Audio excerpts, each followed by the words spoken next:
ভয়ের কোনো আশঙ্কা না তো যাইতেছি দেশে আল্লাহ নামে। নিরাপত্তা কে দিবে? আল্লাহ ছাড়া। আমরা তো বাইরে বসে আছি। সব হচ্ছে আল্লাহর উপরে ভরসা, ঠিক আছে?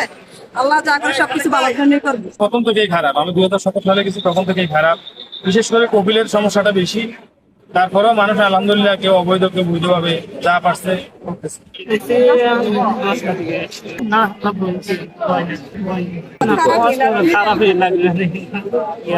সব হচ্ছে আল্লাহর উপরে ভরসা, ঠিক আছে?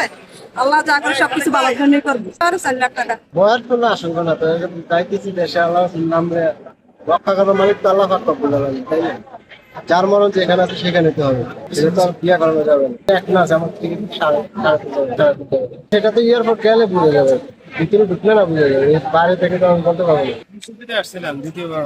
ভয় তো স্বাভাবিক, ভয় তো মনে আছে আলহামদুলিল্লাহ। তারপরেও যাচ্ছি, আল্লাহ আছে, আল্লাহ বরকত, টেনশন নেই। চিজি আইসক্রিমের সাথে ভেলভেটি কেকের মিশ্রণে পোলার রেড ভেলভেট আইসক্রিম। মন ভালো থাক।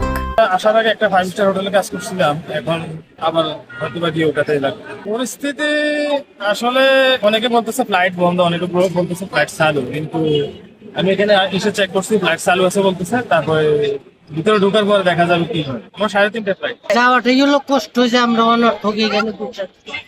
যদি নিরাপদ থাকতো তাই তো খাতির জমা যাওয়া যেত। ভিতরে একটা টেনশন থাকতো, টেনশন ওঠে যে যাইতে পারবো কিনা বা টিকিট বাদ হয় কিনা। গরিব দেশের পয়সা মাই আমি বড় ছেলের মাধ্যমে তো 3.5 লাখ টাকা হয়, যে এখন যাওয়াটাই আর কি জায়গা মতো, যে জায়গা মতো পৌঁছাইতে পারলে না যান বাস অনেক দাও দাও আগুন চলছে।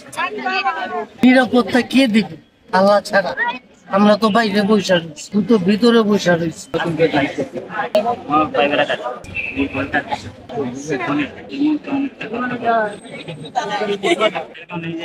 সাড়ে 11টার দিকে আসি, ফ্লাইট আমার 3:45।